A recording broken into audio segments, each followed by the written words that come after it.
교재 318페이지 문제 하나 잠깐 확인하고 가보시고 57번입니다. 57번. 환기는 아까 기계환기 설비 중에 56번으로 정리했었는데 57번에 가보시면 여기도 보면 환기 설비에 관한 지문을 설명하는 그 내용 중에 이제 보시면 자 동그라미 일단 문항 정답이 정답 2번으로 되어 있는데요. 2번은 지금 시간당 실내 공기 교환 횟수에 관한 정의를 2번에 자 기기환기 설비 시간당 환기 횟수는 환기 설비 안 최종 공기 흡입구에서 세대 실내로 공급되는 시간당 총 최적 풍량을 실내 총 최적으로 나눈 환기 횟수를 시간당 실내 공기 시간당 환기 횟수라 합니다. 해서 2번이 맞습니다. 2번은 맞고요. 자, 문항이 지금 4번에 이제 가보시면 4번에 하나의 기계 환기 설비로 세대는 이상의 실내 바깥 공기를 공급할 경우 필요 환기량은 그중 최적이 가장 큰 실에 필요한 환기량 이상이 되도록 한다고 되어 있는데 현재 정답은 여기 문항 2번에서 2번이 아니고 2번에서 여기를 몇 번으로 여기를 문항 4번으로 하나 수정을 좀 해주실까 부분들에서 57번은 2번이 아니라 정답 4번입니다. 4번 하나 정리 봐주시면서 가죠. 자, 한 장을 넘겨 60번.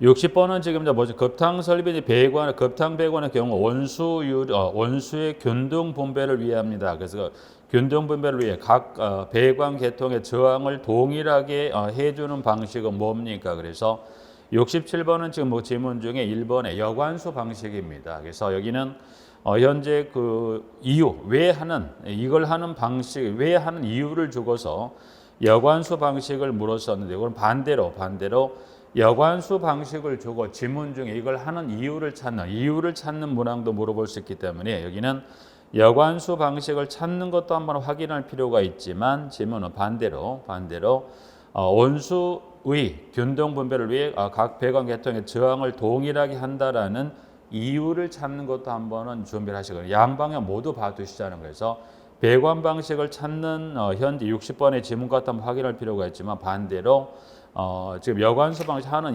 이유는 왜 합니까? 그래서 이유를 찾는 부분도 한번 봐두시면 될 것 같네요. 부분들은 네 그러기 하나 정리 봐두시고요. 자 그다음 1번. 자, 급탕 배관의 신축임에 관한 종류를 일단은 그 동그라미 5번이 아니죠. 스위블 조인트, 슬리브형, 벨로즈형, 루프형하고 일단 신축임의 종류 정도는 분류를 갖고 물었던 일단 신축임의 종류입니다. 그래서 신축이음은 총 몇 가지가 있냐면 총 5가지가 있는데 현재 61번에 지금 나와 있는 스트레이너는 요거는 보시면 그 유체 중에 찌꺼기를 걸는 여과기 역할이 때문에 전혀 관계없는 거고요. 그걸 하나 뺀다면 현재 문항 그 하나 뺀 나머지 여기다가 볼 조인트에서 하나 넣어주시면 볼 조인트는 뭐 이걸 볼형이라고도 합니다. 표현은 볼형 또는 볼 조인트니까 이렇게 해서 현재 문항 5번 스트레인을 빼고 볼형 또는 볼 조인트를 넣으면 총 신축임의 종류 몇 가지가 있다? 5가지. 그래서 5가지 신축임의 종류 있다는 것 하나 확인하시고요. 61번의 이제 문제 문항 그 지문 중에 4번의 루프형입니다. 루프형.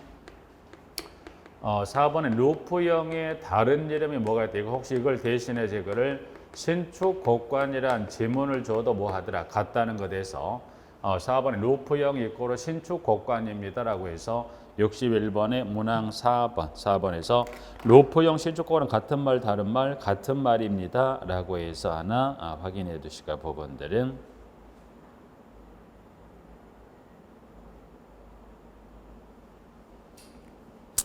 61번 하나 정리를 봐두시고요. 자, 62번은 뭐 아까 이제 봤던 지문 옳지 않은 것을 뭐 찾는 지문이 62번 봐두시고 63번도 지금 이제 보시면 환기 설비에 관한 부분을 정리해 놨는데 63번에 옳지 않은 겁니다. 그래서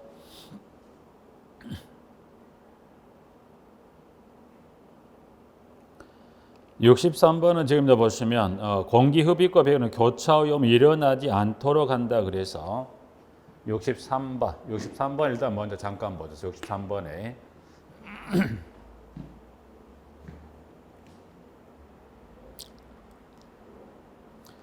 63번 일단 문항 2번은 이제 보면 여기는 교차될 수 있는 위치라고 되어 있는데 좀 정확히 이제 관련 법령 규정을 좀 충실했으면 좀 아쉬움이 남긴 한데 63번 2번은 무슨 말이냐면 이겁니다. 이 63번 2번은 여기는 교차 오염이에요. 교차 오염. 그래서 교차 오염을 방지하기 위한 조치인데 교차 오염이 지금 여기는 뭐라고 되어 있냐? 교차가 될 수 있게 될 수 있는 위치에 설치한다고 그랬어요. 교차될 수 있는 위치에 설치하면 무슨 문제가 발생할 수 있냐면 여기서 지금 이 환기 설비를 설치하는 거는 이제 지금 왜 그러냐면 자 그러면 기계 환기 설비는 공기 흡입구와 배기구가 있어요. 그래서 교차 오염 방지를 뭐를 막자고냐면 공기 흡입구와 그리고 배기구. 자, 배기구랑 이 실내 이 타강 공기 어디를 통해 빠지는가요? 배기구를 통해 빠집니다. 그럼 배기구를 통해 나갔던 타강 공기 다시 어디 쪽으로? 공기 흡입구 쪽으로 들어오면 된다, 안 된다? 안 됩니다. 그래서 이 흡입구와 배기구는 이제 같은 경우 여기는 이 흡입구, 배기구는 모두 위치가 여기는 이 구조체를 기점으로 해 구조체 바깥쪽으로 이와 같이 배기구가 있다면 이게 이제 배기구예요. 배기구고 이게 흡입구입니다. 흡입구. 자, 그럼 이게 이제 보시면 이 배기구 이게 공기 흡입구인데 요 배기구를 통해서 실내 타강 공기가 이 배기구 쪽으로 밖으로 나갑니다. 나가면 이 배기구를 통해 나갔던 만큼의 공기가 다시 어디로 들어와야 돼요? 이 흡입구를 통해서 다시 이제 그 바깥에 그 바깥 공기 즉 오염 타강 공기가 아니라 깨끗한 거 이제 공기라고 이제 끌어들여야 되는데 여기서 교차 오염을 방지라는 게 무슨 말이냐면 요 배기구를 통해 나갔던 이좀 타강 공기가 다시 어디로 돌아와 버릴 수 있다. 이와 같이 흡입구 쪽으로 들어오면 된다. 이거 되지 않겠죠. 들어오면 안 되기 때문에 이거를 이제 교차가 되게 한다. 교차가 되면 안 되죠. 그래서 교차가 되지 않게끔 한다라고 이제 그 지문을 설명해 놨는데 중요한 건 지금 현재 교차될 수 있게가 아니라 교차가 되지 않게끔 즉 그건 무슨 말이냐? 배기구를 통해 나갔던 타강 공기가 다시 어디 쪽으로 흡입구를 통해 들어오는 경우는 있어서는 된다 안 된다. 이거는 안 된다. 왜냐하면 요 흡입구, 배기구 모두가 다 외기에 노출이 돼 있다 보니까 배기구를 통해 나갔던 타강 공기가 다시 이 흡입구 쪽으로 들어오는 것은 있어서는 안 되겠다. 그래서 여기는 지문은 그것보다 더 중요한 게 뭐가 있냐면 그러면 이와 같은 교차 오염을 방지하기 위한 조치입니다. 이제 법령상의 지문으로 걸어간다면 그러면 교차 오염을 방지하기 위한 조치는 어떤 조치 중에 하나를 선택할 거냐 그래서 거리입니다. 그러면 이 흡입구와 배기구는 거리를 얼마를 띄울 거냐 그랬을 때 이때 흡입구 배기구는 최소 이 흡입구 배기구는 거리는 얼마 이상을 거리 1.5m 이상의 거리를 띄우거나 또는 거리를 띄우거나 각도는 최소 이 흡입구 배기구가 서로 각도를 몇 도 이상 여기는 90도 이상의 위치를 서로 달리해서 예를 들어서 이렇게 각도를 여기 90도에서 이게 배기구 쪽이라면 이걸 흡입구 쪽으로 한다든가 이렇게 해서 이 거리 또는 각도 중에 하나를 충족시켜도 뭐하라? 흡입구 배기구가 서로 교차가 되는 걸 막아줍니다. 그래서 여기는 조치는 지금 거리 1.5m 이상을 띄우거나 각도 이와 같은 각도 90도를 띄워서 배기구가 나갔던 공이 다시 어디로 흡입구로 들어오는 걸 막아주는 해서 여기는 그 거리하고 각도 두 가지 수치 하나 좀 적어두시면 정리 보고요. 자, 그리고 3번, 4번. 4번은 지금 가보시면 기계환기 설비는 개수법으로 60% 이상이 나와 있고요. 그 다음에 4번도 보시면 여기도 보면 그 4번도 지금 오류가 있죠. 지금 현재 4번도 보시면 방금 몇 번이었던가요? 57번에 방금 정리했듯이 3번도 보시면 여기는 가장 큰 실이 아니죠. 여기는 보시면 여기도 현재 오류가 있던 부분인데 4번도 이 하나의 기계 환기소를 3대 이상의 실에 바깥 공기를 공급할 경우 필요 환기量그중 최적이 큰 게 아니라 그 실의 합계 이상이 되도록 한다로 바뀌어야 되겠죠. 그래서 현재 63번의 문제 현재 교재 문항의 4번도 여기 X도 틀렸죠. 그래서 여기 4번은 여기 좀 전에 57번의 4번 여기 이제 방금 확인했듯이 여기도 4번이 지금 오류가 있는 문항 지문인데 위치를 시켜놨기 때문에 4번도 좀 하나 좀 봐주시고 일단 여기도 4번도 X다 해서 하나 체크해 하십니다. 부분들은. 자, 한 장을 넘겨서 65번. 65번은 다음 중 배수 계통에서 세탁 거품이나 세제 거품 등이 역류할 수 있는 배수구 등을 뜻하는 용어는 뭔가라고 이제 발포존인데 발포존이에요. 발포존은 지금 글쎄 이게 이제 문항을 꾸려놨는 65번에 발포존은 한번 시험은 2번 나왔기 때문에 그런 형태 출제가 되지 않습니다. 발포존은. 자, 발포존은 정확히 정리하셔야 되고 발포존과 관련된 질문을 했을 때 여러분들이 일단 여기 어떤 발포존이라는 건 뭐죠? 그 구역을 나누는데 여기서 발포존이라는 것은 거품이 발생하는 구역이랑 존이라는 거예요. 발포존 일단은 그러면 지금 그 현재 교재 65번에 설명이 되어 있는 건데 일단 발포존은 그걸 일단 65번 잊어버리시고 여러분 설명드린 걸로 좀 이해하시면 돼요. 자, 발포존이라는 건 뭘 말하냐면 자, 이제 배수관 중에 배수 수직관은 위에서 아래로 이 배수 수직관이 있고요. 그럼 배수 수직관을 통해서 배수가 이와 같이 수평 주관으로 흘러갑니다. 부분들이. 이게 이제 보면 배수 수직관, 배수 수직 주관 또는 수직관에서 이게 이제 배수 수직 주관이고 이게 배수 수평 주관입니다. 배수 수평 주관. 이제 배수 수직관하고 배수 수평 주관입니다.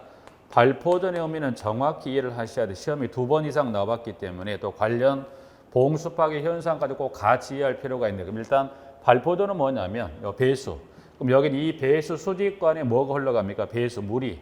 세대에서 사용하고 버린 물이 흘러가는데 문제는 요 배수에 뭐가 같이 흘러가는 이 배수에 플러스 뭐가 같이 흘러가는 거예요. 세대 이제 보시면 세대 주방에서 식기를 씻는다는 게 거품을 세대를 쓰게 되면 세대에 포함된 뭐가 거품이 그래서 이 배수와 플러스 이 흘러가는 배수 중에 뭐가 들어있다는 거예요? 거품이 들어있어. 그러면 요 배수가 흘러가는 중에 거품이 같이 흘러 내려옵니다. 근데 문제는 수직관은 물이 위에서 아래로 큰 문제가 발생하지 않는데 어디서 문제가 발생할 수 있다? 흘러왔던 배수가 어디로 방향을 바꿔요? 수평 주관으로 방향을 바꾸는 순간 어떻게 돼요? 위에서 같이 내려올 때 아무런 문제가 없는데 이게 방향을 바꿔서 어디 쪽으로 수평 주관에 가면 이 수평은 물론 구배는 잡아져 있지만 거의 수평에 가까운 부분이다 보니까 이와 같이 수평 주관으로 방향을 틀어서 물이 흘러가는데 자 문제는 뭐예요? 물은 흘러가 버려. 물은 구배만 잡히면 흘러가 버리는데 물과 같이 흘러가는 거품은 이 수평 주관 어떤 부분이 어떤 현상이 발생할 수 있다? 자 물은 가버리면 뭐가 남습니까? 거품만. 그럼 거품만 남아요. 물은 흘러가 버렸어요. 물은 흘러가 버립니다. 가버렸네.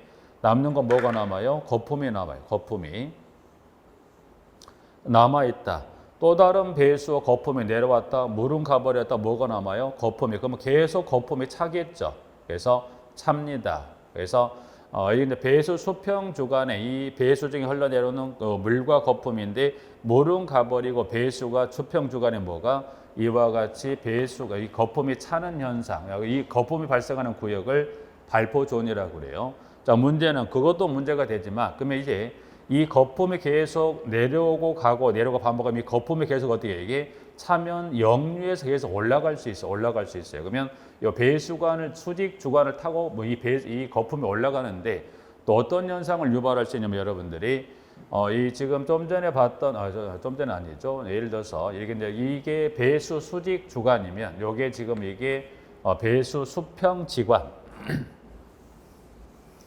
이게 지금 배수 수평 지관이 배수 수평 지관입니다. 수평 지관이면 그래서 각층에 있는 배수 수평 지관이 있으면 이 수평 지관에 뭐가 연결돼 있어요? 위생기구 이렇게 위생기구가 설치가 돼. 예를 들어서 S트랩이 있다고 봐요. 그러면 S트랩 내에 뭐가 고여 있다? 이 트랩 내에 고여 있는 봉수 있겠죠. 이렇게 여기가 이렇게 봉수가 고여 있을 거예요. 봉수가. 자 문제는 뭘 유발할 수 있냐면 거품이 계속해서 이렇게 역류해서 올라가다가 보니까 여기가 열렸네. 그러면 더 이상 어디로 방향을 트는 거예요? 수평 지관의 방향을 틀고 가다 보니까 또 가까이 뭐가 있네? 위생기구가 있는데 그래서 여기는 여기서 다시 방향을 틀어서 이게 이쪽으로 해서 역류해서 밖으로 나가는데 문제는 뭐가 있냐면 거품이 나가면서 이 트랩에 거의 뭐까지 같이 밖으로 나갈 수 있어요? 봉수가 같이 밖에 나갈 수 있죠. 그러면 자 이제 발포존 정리하면 일단 발포존은 여러분이 방금 보셨던 대로 이와 같이 수평 주간에서 거품이 발생하는 구역, 그걸 뭐라? 발포존인데, 자, 그러면 발포존에 이 발포존으로 인해서 발생될 수 있는 봉수 파기 현상은 어떤 현상을 유발할 수 있다? 봉수 파기 원인 중에서 방금 말씀드린 무슨 현상? 이와 같은 분출 작용에, 그래서 분출 작용을 유발할 수 있죠. 그래서 봉수 파기 현상이 무슨 현상을 유발할 수 있다? 분출 작용 유발할 수 있다 하나 봐두시고, 그럼 이와 같이 이 발포존이 발생하지 않게끔 하기 위해서는 뭐하다? 대책이 필요하다. 대책. 그러면 발포존이 발생하지 않기 위해서는 이와 같이 거품이 발생하는 구역을 최소화하기 위해서는 대책은 한 두 가지 기억해. 두 가지. 자, 대책은 두 가지를 기억하시는 뭐뭐를 기억하더라. 첫 번째가 뭐예요? 이 거품이 이 수직관이 문제가 아니라 어디가 문제다? 이 수평 주간이 문제다 보니까 그럼 수평 주간의 길이를 길게 한다, 짧게 한다. 여기 대책 중에 하나가 뭐가 있어요? 배수 수평 주간에서 배수 수평 주간의 길이를 길게 짧게 해서 길이를 짧게 합니다. 하나. 그럼 이것 말고 대책이 또 있을까? 있다. 그건 무슨 말이냐면 이 배수 수직 주간을 저층부 고층부를 별도 분리배관을 이 하나의 배수관을 가지고 이거를 수평적으로 연결한 것보다는 이 저층부 고층부 배수관을 뭐하죠? 이 저층과 저층부하고 고층부의 뭐를 이 배수 수직 주간을 별도의 분리 배관한다는 것은 이 저층부의 배수 수직 주간 따로 고층 수직 주간 따로 이거를 별도 분리하면 뭐가 수직 주간에 이와 같이 수평 주간에 발생되는 거품을 최소화할 수 있지 않겠냐. 그래서 대체 일단 가장 첫 번째 일단 발포존이 뭔가 이해가 됐다면 그로 인해 발생되는 봉수 파기 현상이 어떤 현상이 발생할 수 있다? 분출 작용이. 그리고 대책은 첫 번째 수평 주간의 길이를 뭐합니까? 짧게. 두 번째는 저층부와 고층부의 이 배수 계통을 뭐하더라? 분리 배관하는 게 대책이더라. 그래서 발포존은 이해하셨으면 첫 번째 현상 대책은 하나 둘까지 해서 발포존은 이렇게 좀 이해를 좀 해두셔야 할 부분들은 이렇게 하셔야 돼. 이렇게 단순히 발포존만 이렇게 갖고 문제를 하게 되면 문제가 실제 출제가 돼 대체하기 좀 쉽지가 않습니다. 그래서 그와 같은 형태로 정리를 좀 하시겠습니다. 부분들은 65번 발포존 하나 봐두시고 66번 나와 있습니다. 그리고 이제 보시면 67번 60은 소방 관련 부분과 관련했을 때 법령상 소방시설 자체 점검에 관한 설명으로 옳지 않은 것에 대해서 1번부터 쭉 나와 있는데 지금 이제 보시면 점검에 관한 자체 점검은 두 가지입니다. 종합정밀 점검하고 작동기능 점검을 설명하고 있는데 부분들은 이제 보시면 3번에 아파트의 경우 종합정밀 점검 대상은 면적과 층수 규정에 삭제가 됐고요. 여기 보시면 여기는 해설에가 뭐라고 되어 있냐면 스프링쿨러가 설치된 경우입니다. 스프링쿨러 설비가 설치된 아파트라면 무슨 점검 받습니까? 종합정밀 점검 대상이다라고 되어 있습니다. 그래서 일단 67번은 그 면적과 층수가 아니라 뭐가 설치됐다? 스프링쿨러 설치가 설치된 특정 소방 대상물이라면 종합정밀 점검 대상입니다라고 67번 하나 봐두시고요. 자, 68번, 69번.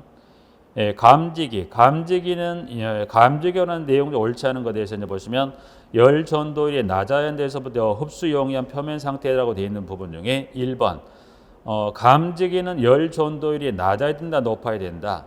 열 전도율이 높아야 되죠.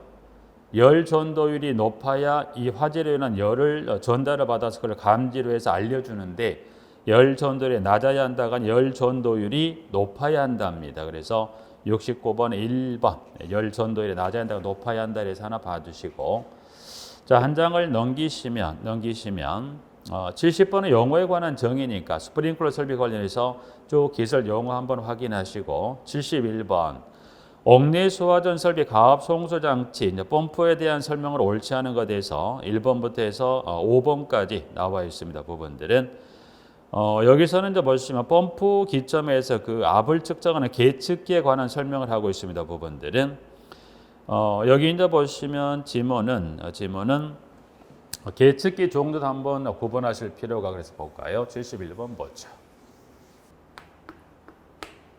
자, 71번에 지금 옥내에서 좀 가압 소음장치 관련해서 문항 2번입니다. 그래서 2번은 지금 이 계측기 설치에 관한 걸 설명하고 있는 부분인데 여기는 펌프를 기준했을 때 펌프를 기준해서 이 흡입 측에 펌프를 기준해서 흡입 측에 설치되는 압을 측정하는 계측기하고 여기 토출 측에 설치되는 계측기 종류를 봤을 때 이 흡입 측에 설치하는 계측기는 뭘 설치? 여기는 두 가지입니다.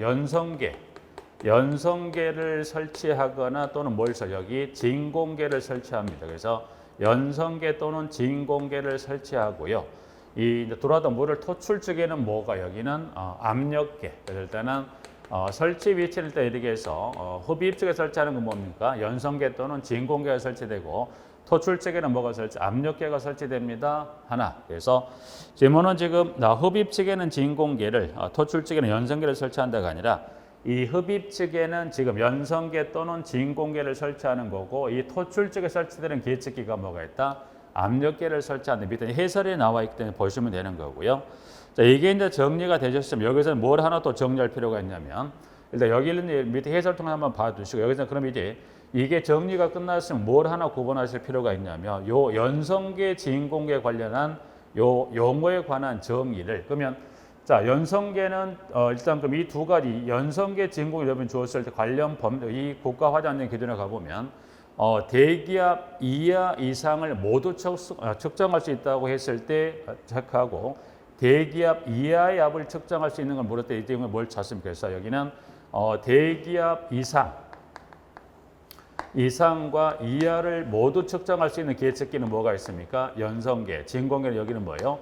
대기압 이하의 압만을 측정할 수 있다. 그래서 여기 혹시 연성계, 진공계를 일단 이 위치를 확인하셨다면 용어 관련해서 연성계는 대기압 이상, 이하 모두를 측정할 수 있는 반면에 진공계는 대기압 이하의 압만 측정할 수 있습니다라고 해서 하나 기억하시고 이거를 확인할 이유는 왜냐하면 연성계, 진공계도 보면 이 국가화재안 기준에 언급하고 있기 때문에 이상, 이하 모두 연성계, 이하는 진공계 구분하시고 여기는 혹시 관련 이상, 이하 또는 이하를 주고서 용어 자체 연성계, 진공계를 주관식으로 쓰는 것도 물어볼 수 있어요. 왜냐하면 이거는 국가화재안전 기준에 정하고 있기 때문에 주관식도 뭐 전혀 문제없이 출제할 수 있기 때문에 이상, 이하 그리고 이하만 했을 때 연성계, 진공을 꼭 쓰시는 여기도 보면 여기 주관식으로 물었을 때 이 중에서 둘 중에 뭘 물어봐도 이 계측기 이름 연성계, 진공에 쓰실 수 있게끔 준비를 좀 해 놓으시자. 자, 그러기 위해서 정리 봐두십니다. 부분들은. 자, 71번 하나 이제 봐두시고요. 그 다음 이 72번에 감지기입니다. 감지기. 감지기는 이제 분류상에 관한 여기 이제 그 관련 국가화재안전 기준보다는 이론상으로 감지기에 관한 분류를 가지고 시험에서 한 2번 출제했었던 부분들인데 여기는 그러게 일단 72번은 약간 이론이긴 합니다. 여러분 감지기 여러분이 감지기는 크게 두 가지 나오는 게 그 중에 하나가 열감지기입니다. 감지기는 열감지기가 있고 뭐가 있다? 연기감지기가 있는데 현재 연기감지기 종류는 몇 가지가 지금 보신 대로 두 가지. 그래서 감지기는 지금 보신 대로 광전식과 이온화식 감지기가 있고요. 열감지기 종류는 몇 가지가 있습니까? 세 가지가 있어요. 열감지기 종류는 보시면 여기는 현재 여기는 두 가지가 있으니까 72번에 그 주어지는 문항 연기감지 두 개 확인하시면 되고요. 열감지기 종류는 뭐가 있습니까? 여기는 정원식. 그래서 여기는 정원식 감지기하고 그 다음에 차동식이죠. 차동식에서 차동식 감지기하고 그 다음에 이 두 가지 이 정원식 차동식 감지기의 어떤 장점을 취합에 맞는 게 뭐가 있다? 보상식 감지기다. 그래서 일단 단순히 감지기에 관한 분류만을 갖고 물었을 때 보시면 여러분들이 몇 가지가 있다? 둘. 그래서 그 중에 두 가지 열감지기 종류 몇 가지? 셋. 연기감지라 방금 말대로 광전식 감지기하고 이온화식 감지기 있다는 거 분류 정도는 좀 하나에 해서 이렇게 열과 연기 감지기 분류 정도에서 여기는 지금 72번의 형태가 아닌 박스형으로 해서 한번 박스에다 지금 넣어놓고서 나열해놓고 그 중에서 지금 열감지기 종류로 짝짓기가 잘 되는 것을 요 세 개 짝짓기를 한번 물어본 형태로 나왔던 부분이기 때문에 일단 72번은 여기는 국가화재안전 기준보다 이론상으로 출제했었던 한 2번 정도 그 감지기 단순히 분류 정도로 물어봤던 질문이 있었습니다. 그래서 72번 그렇게 하나 정리 봐두시고요. 73번. 소화 설비 일단 이제 소방 시설의 종류 총 5가지 중 소화 설비가 있고 소화 설비 시설 설비가 아닌 것 돼서 73번은 5번 연소 방지 설비 이거는 소화 활동 설비입니다. 소화 활동 설비 분류이지 소화 설비로 분류되지는 않습니다라고 돼서 73번, 5번. 74번은 자가용 전기 설비 및 비상 외비 발전 설비 그 정기 검사 주기에서 3년마다 2월 전후로 정기 검사를 받습니다. 법령 규정에 따라 3년마다 2월 전후로 부분들입니다. 일단 주기는 맞습니다. 주기 맞고 여기는 그 법령명이 지금 보시면 하나 법령명이 지금 현재 9번 74번에 전기사업법령에서 이제 보시면 기존의 전기사업법 기존의 전기사업법은 그대로고 전기사업법에 있는 이 전기사업법 중에서 이 시설이 설치된 전기시설 관리에 관한 규정을 조금 더 체계적으로 하기 위해서 새로 하나 신설된 법이 뭐가 있냐면 전기안전관리법이 있습니다. 전기안전관리법에서 현재 지금 74번 여기서는 문제 현재 규정은 지금 맞습니다만 그 법 자체가 전기사업법에 들어있었던 이 사업에 들어있었던 규정 중에 관리에 관한 규정을 따로 뽑아서 만든 게 전기안전관리법이 있어요. 전기안전관리법. 그래서 이 전기안전관리법으로 이게 이제 그 중에서 관리에 관한 규정을 뽑아내면서 올 4월달에 새로 하나 신설이 됐던 게 전기안전관리법에 있는데 그 법명이 현재 전기사업법 저걸 뭘로 전기안전관리법으로 좀 바꿔놓으실까? 이게 뭐 시험에서 이걸로 문제를 만들지는 않을 거니. 근데 지문은 74번에 줄 때 요 관련 박스의 지문을 줄 때는 이게 전기사업법에는 전기안전관리법으로 좀 하나 수정해 74번 하나 봐주시고요. 주기는 3년 2월 주기는 맞습니다. 법이 이제 법이 새로 신설이 되면서 이 규정 중에 관리에 관한 규정은 일부를 그대로 넘어오고 또 새로 신설된 규정이 있긴 한데 그 규정이 여기 현 전기검사 주기는 요거는 지금 현재 기존 전기사업법에 있는 규정을 그대로 가져왔기 때문에 주기는 3년만 2월 전후가 맞습니다. 74번 하나 확인하고요. 자, 한 장을 넘겨서 75번입니다. 75번은 지금 다 보시면 75번은 전기설비 용량 산출에 필요한 각 계산식에다 옳게 짝지어진 것은 75번은 이거는 꼭 기억하세요. 75번은 중요한 부분에서 전기 설비 용량, 설비 용량. 그래서 여기서 말하는 건 전기 설비 용량 산출이었어요. 설비 용량 산출. 그러니까 설비 용량 산출식. 설비 용량을 산출하기 위해서 그 식이 몇 가지가 필요하더라. 3가지. 그래서 75번은 주어진 식에 따라 지금 보시면 주어진 식에 따라 보셨을 때 기역, 니은, 디귿에 따른 지금 지문을 물었던 부분인데 기역, 니은, 디귿의 순서별로 뭐가 나와 있으면 수용률, 부하율, 부등률 해서 기역, 니은, 디귿에 들어가는 기준 그 관련 박스 있는 지문의 3가지. 그럼 결국 여기서는 일단 수용률, 부하율, 부등률이라는 건 뭐 일단 그 개념만 그래서 보시면 여기는 수용률 그리고 부하율 그리고 마지막이 부등률에서 일단은 지문에 기역, 니은, 디귿 이 순서가 맞게 돼 있는 걸 고르는 해서 지문은 지금 4번이죠. 4번에 수용률, 부하율, 부등률에 따른 부분인데 그럼 여기는 설비 용량을 추정하는 것만 어떤 설비 용량을 산출하기 이게 필요합니까? 라고 물었을 때 여기서 필요한 설비 용량 추정식이라는 건 뭐예요? 변압기 있죠. 변압기. 그래서 뭐 공동주택이든 건축물도 뭐는 꼭 있어요. 전기 공급하려면 변압기가 필요하다 보니까 이 변압기 설비 용량 산출에 필요한 계산식이 몇 개 있다. 수용률, 부하율, 부등률이라는 거예요. 그러면 그 개념만 일단 계산식이 나오겠는데 그 개념만 잠깐 언급하면 수용률이라는 것은 이 변압기를 가지고 최대 얼마큼 쓸 수 설치된 이 변압기를 통해 최대 얼마까지 사용할 수 있는가를 계산하는 게 수용률이라고 한다면 부하율이라는 것은 이 변압기 1년의 봄, 여름, 가을, 겨울에 얼마만큼 사용한 척도를 물어보는 게 부하율이라면 자, 부등률이랑 서로 같지 않다는 거 쉽게 개념이 무슨 개념이냐. 예를 들어서 서로 같지 않은 경우도 예를 들어 요걸 예를 들어서 여기가 1층, 2층, 3층, 4층 해서 4개 층짜리겠는데 여기는 1층, 2층은 1, 2층은 상가예요. 3, 4층은 주택이에요. 그러면 이 주택하고 상가의 전기 사용하는 시각이 다르죠. 상가는 주로 이제 보면 뭐 일상생활 8시부터 주로 한 뭐 예를 들어서 9시까지 사용한다면 주택은 주로 이제 퇴근해서 뭐 아침 출근 전까지 하다 보니까 당연히 이 전기 사용량이 다른. 그래서 이와 같이 전기 사용량이 서로 다른 개소도 뭐가 필요합니까? 변압기 용량 산출이 필요합니다. 그때 필요한 게 뭐더라?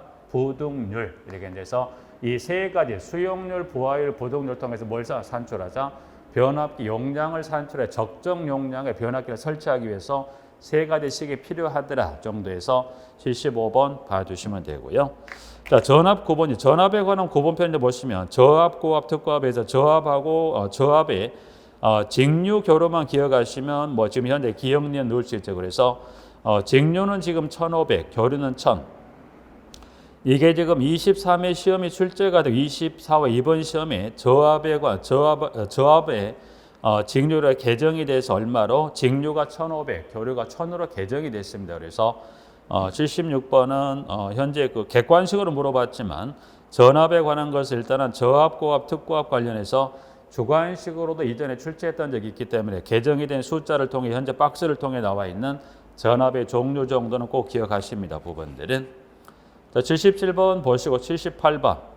78번은 다음에 설명하고 있는 전기사업법상 용어는 뭐냐 이제 그래서 나와 있는 부분인데 수전설비에서 배전반에서부터 전기 사용 기기에 이르는 전선로 개폐기, 차단기, 분전함, 콘센트 제어반 스위치 및 그 밖의 설비를 뭐라고 그렇습니까? 이거를 고내 배전 설비입니다. 고내 배전 설비.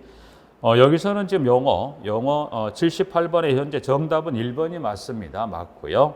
2번에 수전 설비하고 전기 수용 설비까지 확인하실 필요. 왜냐하면 수전 설비도 시험을 현재 지금 지문은 78번 1번에 고내 배전 설비하고 수전 설비 이 두 가지를 관련 법상 용어를 주고 고내 배전 설비, 수용 설비를 다 주관식으로 쓰는 문제를 물어봤기 때문에 일단 여러분들이 지금 구분하시고 그럼 전기 수용 설비는 뭐냐?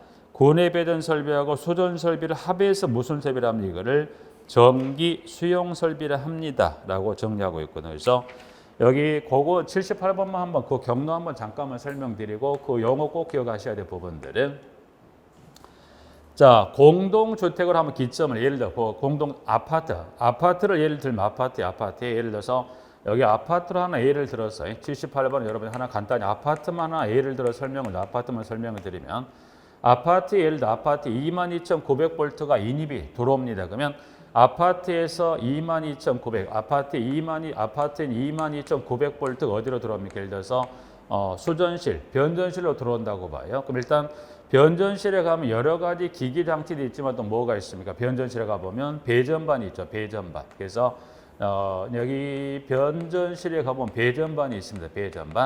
배전반은 무슨 역할을 합니까? 라고 물어보면 여기 배전반에 하는 역할은 뭡니까? 배전반 하는 역할이라는 것은 아파트의 변전실 22,900볼트가 들어오면 이게 뭘 거치? 이게 변압기 22,900이 변압기를 거치면서 말 그대로 변압기라는 건 전압을 낮춰주는 역할이죠. 그래서 변압기를 통해서 이게 얼마로 바뀌는데 변압기를 통과하면 22,900을 필요가 세대 얼마 220하고 얼마 공용 380을 보내기 위한 이 특고압을 전압을 낮춰주는 역할이 뭐가 있다? 변압기가 있습니다.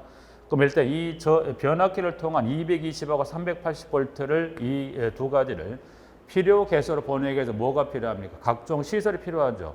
223 그냥 보낼 수 있는 게 아니라 220볼트를 뭐 필요 개소 분전반에 세대 분전반이나 공용 분전반에 전기를 보내기 위한 장치나 시설이 필요한데 그 시설 장치를 모아놓은 게 뭐가 있다는 거예요?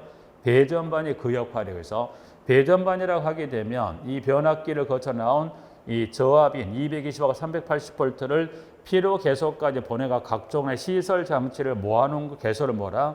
배전반. 그러면 좀 전에 수전설비 어디까지? 배전반에서부터. 그럼 배전반까지. 그럼 일단 현재 그러면 여기는 수전 지점, 전기를 받은 지점부터 요 배전반까지. 그래서 이 수전 지점부터 전기를 받은 지점부터 요 배전반까지입니다. 배전반까지가 무슨 설비? 수전 설비입니다. 수전 설비. 자, 이제 그러면 이제 배전반 기점, 배전반까지가 뭐예요? 수전 설비. 그럼 이제 이 배전반의 출발해서 얼마가 예를 들어 220이 출발했다고 봐요. 그러면 220볼트가 출발해서 와야 되면 그럼 220볼트가 여기 배전반에서 이 변전체 배전반에 출발했던 220볼트 우리 집까지 오죠. 그럼 이게 여기서 출발했던 이 배전반에 출발했던 전압이 이 220볼트 출발해서 우리 집에 어디가 끝이 될까? 예를 들면 우리 집에 뭐가 있다? 콘센트가 있죠. 우리 집에 콘센트가 있다면 이 변압기에 출발한 220V 우리 집 전선의 끝에 된 어디까지? 콘센트까지 전기를 오게 됩니다. 그러면 배전반까지를 수전 설비라고 했다면 배전반에서부터 이 전선의 끝이 되는 이 부분까지를 이걸 뭐라? 이거를 구내 배전 설비. 그래서 보시면 구내 배전 설비라 하게 되면 뭘 말합니까? 배전반에서부터 전선의 끝이 되는 이 부분까지는 이제 크게 두 가지 봤을 때 구내 배전 설비라 합니다. 그래서 그럼 일단 이 수전 설비하고 구내 배전 설비를 두 가지를 합한 걸 이걸 뭐라? 이거를 전기 수용 설비라 그래서 이제 보시면 질문은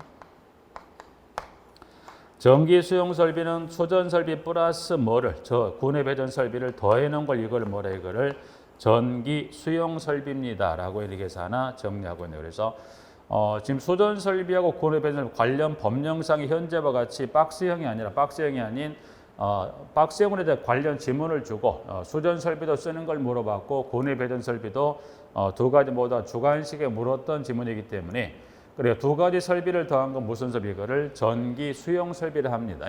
요거까지는 구분하셔서 정리하려고. 기점은 어디로 기점을 나누는 거예요? 기점은 어디가 기점이다? 수전 지점.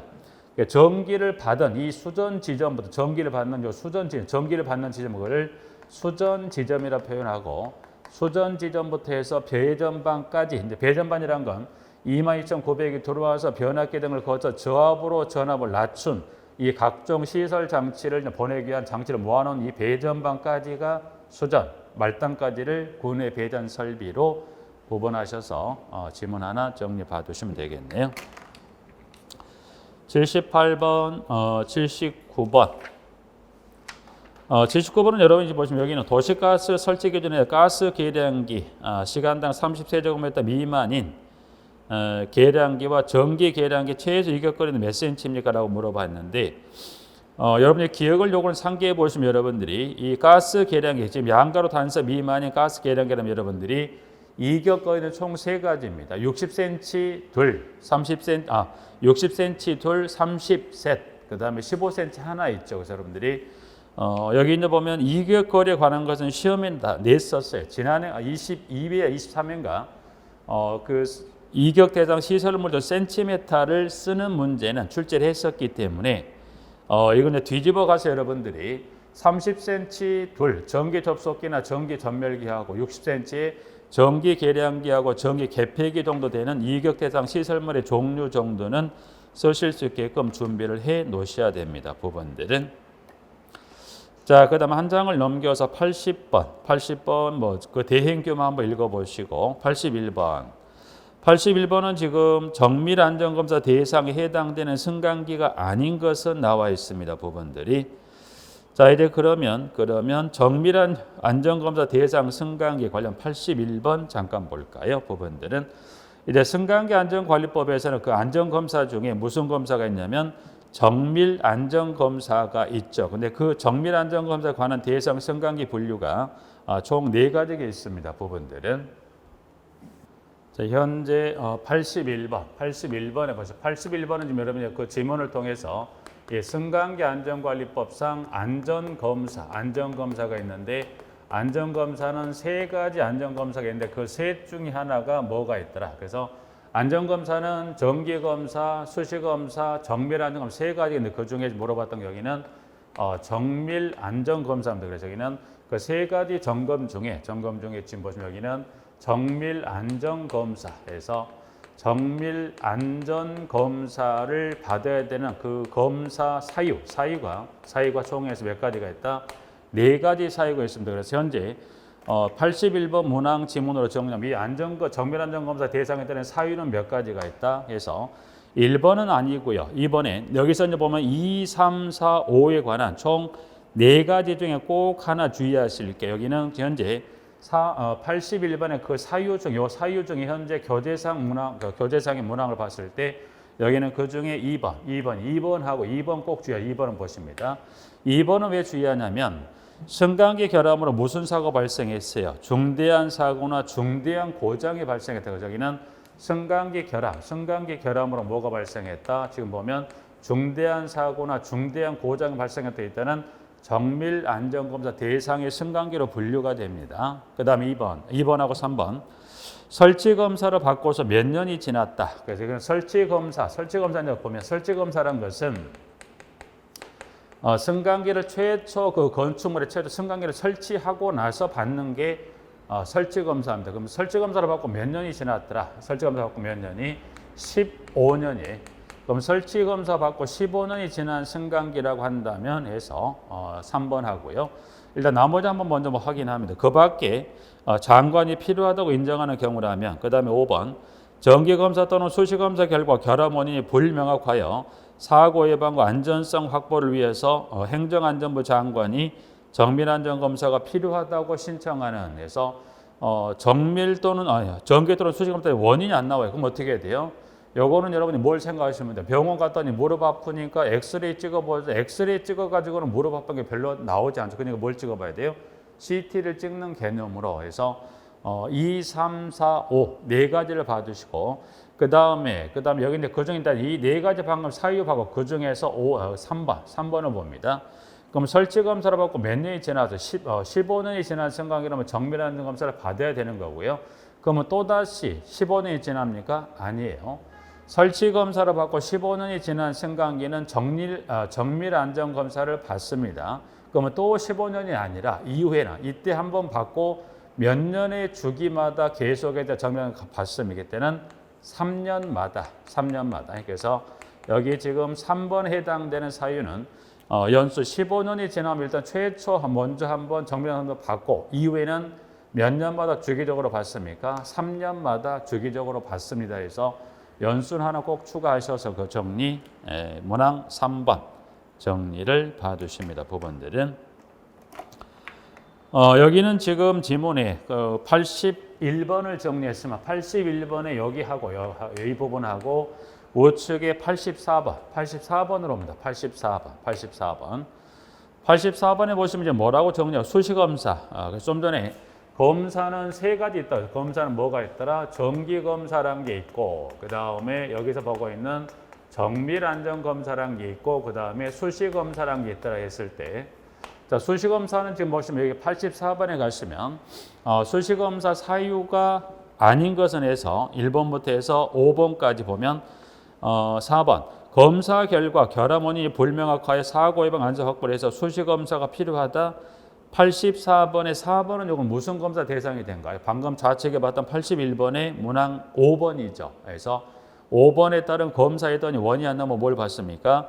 정밀안전검사를 받습니다. 그러면 수시검사, 이것도 마찬가지. 그럼 이제 84번에 뭘 봐야 돼요? 수시검사 사유가 쭉 기술이 되겠죠. 그러면 지금 현재 문항 4번을 뺀 나머지 1, 2, 3, 5가 현재 보시는데 여기는 그중에 1번, 2번, 그 다음에 3번하고 몇 번이 5번, 5번이 지금 보시면 수시검사 사유가 됩니다. 그래서 1, 2, 3, 5 봐주시되 여기서 사유 하나 꼭 하나 구분할게요. 그중에 3번 승강기에 사고가 발생하여 수리한 경우 지금 여러분들 그중에서 문항의 3번 승강기 사고 발생했다. 사고 발생에 수리했습니다. 3번 하고요. 좀 전에 정밀안전검사상 이 결함이 발생해서 중대한 사고나 고장이 났습니다. 그래서 여러분들이 수시검사 사유하고 정밀안전검사 사유 중 하나 꼭 구분해서 봐두실 것은 수시검사 사유 중에 3번하고 정밀안전검사 사유 몇 번에 2번 요 두 가지는 꼭 구분하셔야 됩니다. 그래서 사고가 나서 수리한 거는 뭘로 어떤 검사 대상이 되는 거예요? 수시검사가. 그런데 결함으로 인해서 중대사고나 고장이 발생 무슨 검사라고 하는 겁니까? 정밀안전검사로 간다는 거, 그 두 가지 꼭 구분해 두셔야 됩니다. 그래서 84번은 문항 4번을 뺀 나머지 네 가지인데 그 중에 3번 승강기 사고 발생 수리한 거하고 결함 발생 중대사고 고장 확인해 두시면 됩니다. 부분들은. 자, 공동택 승강기 안전관리의 책임 점검 횟수라고 되어 있는데 일단 이 승강기는 나중에 안전관리 파트에 가보시면 공동택에 관련 법령에 가보시면 승강기는 안전진단 대상으로 분류가 되는데 그 승강기에 대한 안전점검은 관련 이 공동관리법이 아닌 이 승강기 안전관리법에 따른 점검 횟수 얼마 월 1회 이상을 받게 됩니다. 그래서 요거는 일단 월 1회 이상은 봐두시고 차후에 또 한번 요거는 해당 파트에 한번 설명드리도록 하고요. 82번은 그 지금 부품 제공에 관한 기한 10년. 그래서 82번 이거 22회 때 한번 주관식으로서 그 10년을 쓰는 문제가 한번 나왔던 문제이기도 합니다. 그래서 82번 부품 제공 기간 10년입니다. 그래서 여기 승강기 안전관리법에 따라서 부품 제공 기간 몇 년 이상, 10년 이상 제공할 때 해야 합니까? 네, 하나 봐주시죠, 분들은. 자, 여기까지 좀 보고요. 쉬었다가 다음 시간에 85번부터 그때 한번 정리하시도록 하겠습니다. 84번까지만 잠깐 보시겠습니다, 부분들은.